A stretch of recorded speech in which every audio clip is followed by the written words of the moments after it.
I think I've told you I'm a realist. That's what I base my worldview on. Not what it should be, not what it ought to be, not what it used to be, not what I want it to be, but the way it is. As a dear friend of mine said one time, sometimes it bees like that.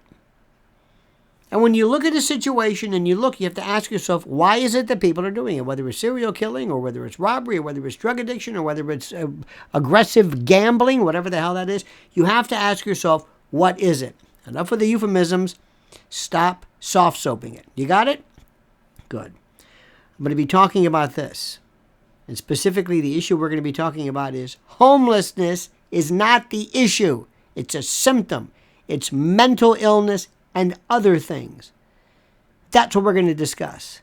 But first, let me remind you, please like this video, subscribe to the channel, hit that little bell so you're notified of live streams and new videos, and whatever you do, just do what I said. And before we begin, I must say a thank you to our sponsor, MyPillow.com.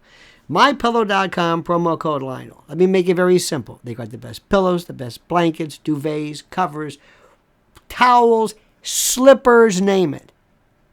And if you enter the promo code Lionel or go mypillow.com/solidusvirgule/Lionel, you'll get a free gift. That's simple. Free gift. MyPillow.com, our sponsor. We love them. They love us. Please love them, but only use that term. What is it? That's right. Promo code Lionel. Stop calling this homelessness. Stop. What is the purpose of this? What did homelessness have to do with this? When you see somebody who was walking around ambulating, perambulating, peregrinating, locomoting, moving about, obviously in some type of mental stress, mental health distress, how do people look at that and say, aha, homelessness again? Are you kidding me? Homelessness? Where did you get that from? What did that have to do with anything? That is a symptom.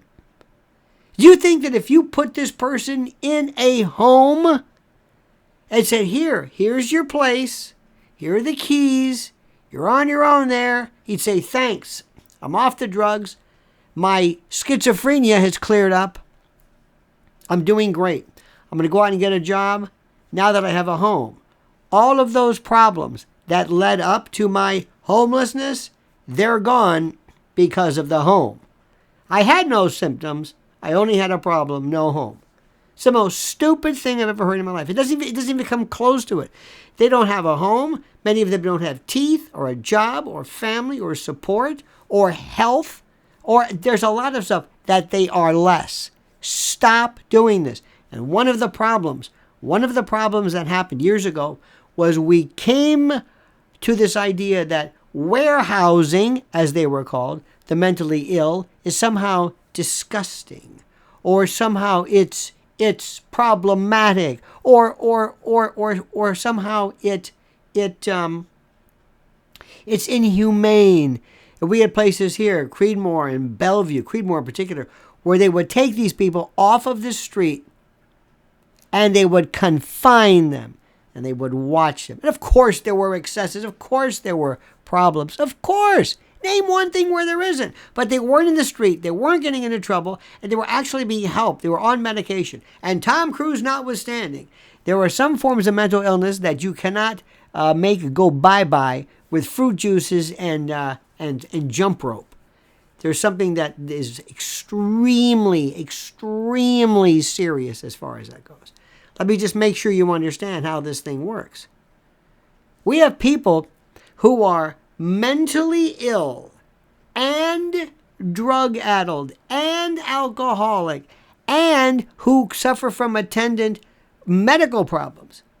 More ostensible, more demonstrable mental disorders are caused by endocrine problems and hormonal disruptions and you name it. And what happens is, and what's the most important to understand, is that these people have this synergistic compounding effect where one leads to the next, over and over and over. It's something that is beyond anything that anybody has ever seen. And it compounds. And then you put them in prisons. And then you put them in jails. And then what you do is they don't get help and they get worse. And they go out and they commit more crimes. And what you do, not you, they look at this and go, he's homeless. You have to take these people and put them in a situation, what does that mean? In a situation or in a condition, whatever, of confinement. You want to use words like warehousing? Be my guest. Call it whatever you want. It doesn't matter. But that's the issue. And nobody wants to say, most of the people, let me give you the old favorite, 99.9999% of all mental illness, 99% is benign. Nobody is ever hurt. Nobody ever does anything. Nobody harms anybody. Most schizophrenics never hurt anybody. Most people who are severely psychotic never hurt anybody. They may pose a threat to themselves or others by virtue of this. But when you have people walking around who haven't bathed, do you know what it, I don't know about you, but just not bathing, no hygiene. Do I have to go into detail with that? I don't think so. Imagine you've worn the same clothes for weeks. This is tantamount to like Vietnam in the jungle. Weeks. And some people don't have shoes. They have medical conditions you and I don't have. From, am I going to go through it? You can only imagine, okay? You can imagine.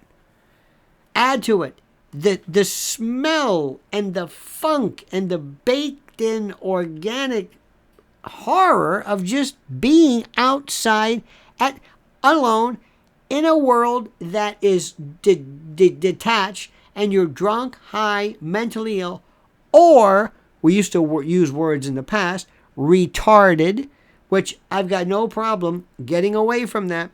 But whatever you want to call the new iteration of that, let me know. Mentally handicapped, whatever. Throw this into the mix and you get that. That's the issue. And we've got to put these people back in the hospitals, back into situations where they can be watched, they can be monitored, they can be cared for, they can be sedated, they can receive medication, psychotropic and otherwise, psych meds, they can be watched, they can go through therapy. Get them off the street for my safety, your safety, and their safety. And lose this homeless business. Who came up with this? And what do they want to do? They want to stop, to create, or to fix, or to ameliorate the homeless problem. We're going to set up low rent, low income housing. Now that's great for families and people who need it. But not this. This is a psychiatric medical problem. And we are seeing psychiatric medical problems at rates that are inconceivable. I'm not for warehousing people in inhumane situations. What I am for and what I'm all about is being realistic and doing my best to help these people. To help them. And the first way to help them is stop calling them homeless. Stop it. We get on these kicks. You know the Marine Daniel Penny? They're still calling what he used a chokehold. It's not a chokehold, but everybody's using it. Because once the lazy start to tell the story, they just repeat the tropes and the memes and the ideas, irrespective of how incorrect they are. This drives me nuts. These people are absolutely, without a doubt, the problem. You hear what I'm saying? The problem. The people, the do-gooders. And also there are other people who know exactly what they're doing. And they don't mind having these folks, perambulating about, scaring people, causing disorder, causing fright, causing mayhem. They like this. They like our society to be fractured and fractious and confused and to upset. They want to upset They want to anger. They want to scare and frighten. That's what they want to do. And who are they? Shadow government overlords, the people who are responsible for this cataclysm, this cacophony of caca that we're living in today. Do I make myself clear? Good. Now, do me a favor and listen to what I'm saying. First, like this video. You know what I'm going to say. Subscribe to the channel. Hit that little bell sign so you're notified of live streams and new videos. Don't forget our sponsor, MyPillow.com, promo code Lionel for your free gift. And comment as you see fit.